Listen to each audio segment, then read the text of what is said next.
Bonsoir Johanna Roland.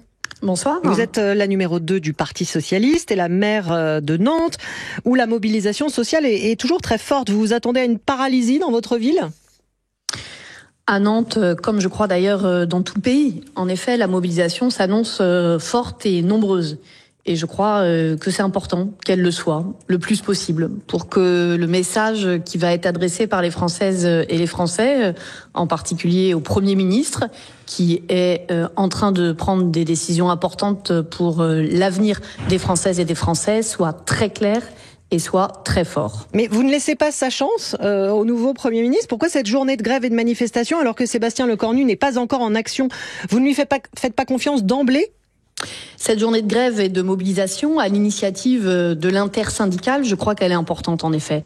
Parce que les Françaises et les Français n'en peuvent plus de vivre mal, que leur sujet du quotidien, le logement, la santé, l'avenir de leurs enfants leur semble ignoré par celles et ceux qui les gouvernent. Donc oui, je le redis, nous, socialistes, nous, élus de gauche et écologistes, mais bien largement au-delà, nous serons aux côtés des syndicats et des travailleurs dans le respect du rôle de chacun et donc à l'initiative des organisations syndicales. Le 10 septembre, la semaine dernière, jour du mouvement Bloquons tout, Nantes avait connu des heurts entre manifestants et forces de l'ordre. Cela a donné lieu à une trentaine d'interpellations. Comment vous vous préparez en tant que maire pour que tout se déroule dans le calme jeudi ? Écoutez, à Nantes, les services de la ville sont évidemment mobilisés aux côtés de l'État pour que les choses se déroulent dans le calme et dans le respect des uns et des autres. C'est évidemment un élément indispensable. Alors vous ferez partie, Johanna Roland, de la délégation du Parti Socialiste qui sera reçue demain à Matignon par Sébastien Lecornu. Qu'attendez-vous de cet entretien ? C'est juste une prise de contact ou vous voulez déjà des promesses ?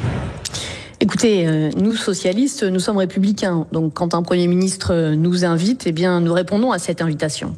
Vous le savez, les Françaises et les Français le savent, je crois désormais, nous avons fait des propositions.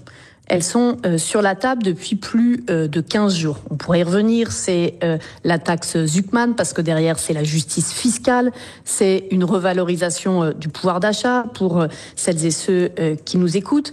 Donc clairement, nous attendons que le Premier ministre réponde à ces propositions. Je vais le dire de manière directe, nous n'y allons pas pour négocier, nous y allons pour défendre les intérêts des Français, leurs attentes, leurs exigences de changement.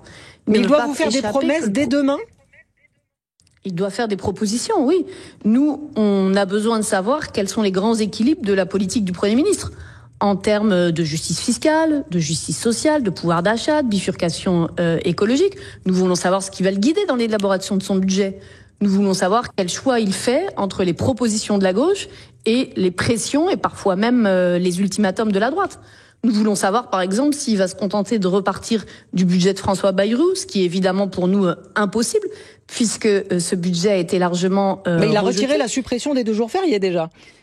Oui, mais ça ne suffit pas. Vous voyez bien que c'est l'ensemble de l'équilibre qu'il est aujourd'hui en jeu. Et puis je le dis aussi, au-delà des questions budgétaires, nous voulons savoir comment il entend respecter les grands principes, les grandes valeurs aussi de la République française. J'entends parler ici ou là d'une demande par la droite d'une nouvelle loi sur l'immigration.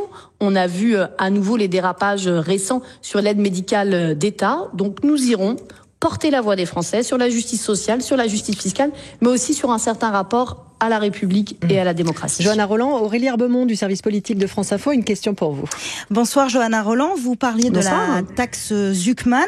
Le Premier ministre, on l'entend à ses premières déclarations, n'a pas l'air forcément très favorable à ce dispositif. Est-ce que pour les socialistes, c'est un totem ou vous êtes ouvert à la discussion autour d'un autre dispositif de taxation des plus fortunés ? Nous sommes extrêmement attachés à cette taxe Zuckman. Pourquoi ? Parce que derrière, c'est la question de la justice fiscale. Je le redis. Soyons clairs pour ceux qui nous écoutent. Quand vous faites partie de ce qu'on appelle parfois les Français de la classe moyenne et que vous payez la taxe foncière, vous payez une taxe sur votre patrimoine. Donc ce qu'on demande, de manière très simple, c'est tout simplement que les ultra-riches payent à minima autant que les classes moyennes. C'est essentiel parce que vous voyez bien que du point de vue des ressources, ça l'est évidemment, mais je le redis, du sentiment de justice, d'équité entre les classes moyennes, les plus modestes, et celles et ceux qui, je le rappelle, sont celles et ceux qui ont un patrimoine de plus de 100 millions d'euros. Convenez que l'immense majorité de celles et ceux qui nous écoutent ne sont évidemment pas concernés par cette mesure. Johanna Rolland, Olivier Faure, le patron de votre parti, demande que les mairies hissent le drapeau palestinien le 22 septembre, jour où Emmanuel Macron doit reconnaître un État palestinien. Allez-vous le faire à Nantes ? Oui, je vais le faire à Nantes. Olivier Faure a proposé, il n'a pas demandé, que le 22 septembre, le jour où la France reconnaîtra l'État palestinien, il puisse y avoir cette mesure symbolique. Je le dis, ça peut être hisser le drapeau, ça peut être illuminer, ça peut être un autre geste. C'est pas la même chose, hein. Je le dis, ça peut être hisser le drapeau, illuminer, rassembler. L'enjeu, c'est quoi ? C'est que la commune, c'est l'échelon démocratique de base de la République. Et que ce que propose Olivier Faure, c'est un acte républicain. Que les communes qui souhaitent s'associer par un geste symbolique à la reconnaissance par la République française de l'État de Palestine puissent le faire. Je crois que ça a du sens. Je le ferai sans détour. Je voudrais qu'on écoute Marine Le Pen qui dénonce cette demande d'Olivier Faure.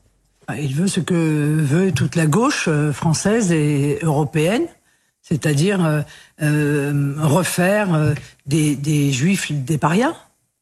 Voilà.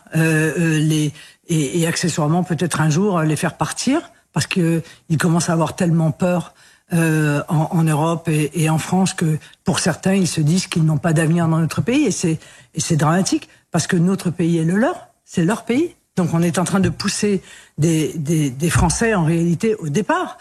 Refaire des juifs des parias, Johanna Rolland, vu le contexte, vous ne pensez pas attiser un peu plus l'antisémitisme en France ? Je crois que les propos de Marine Le Pen sont abjects et nauséabonds. Nous, socialistes, depuis François Mitterrand, nous portons une position qui est celle de la solution à deux États. Et jamais nous ne laisserons dire, je ne laisserai dire qu'on peut essentialiser un citoyen français. Un juif en France n'est pas comptable de la politique menée par Benjamin Netanyahou. Je crois que dans des moments troublés, on a besoin de clarté. Mais vous voyez bien que ça a des conséquences quand même en France. Nuances. On a des étudiants, là par exemple aujourd'hui, à l'université à la Sorbonne, qui ont été exclus d'un groupe parce qu'ils avaient des prénoms ou des noms juifs. Mais quel est le rapport, avec le fait de hisser le drapeau ? Mais ça crée un climat quand même, ça clive la société.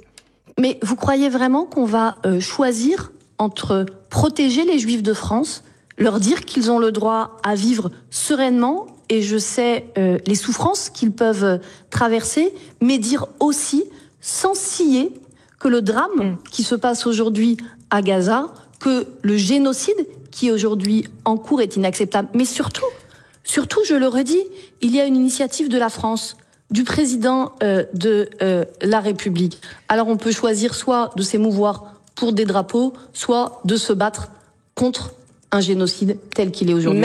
Merci beaucoup Johanna Rolland, maire de Nantes et numéro 2 du Parti Socialiste. Vous serez donc reçue demain à Matignon par Sébastien Lecornu.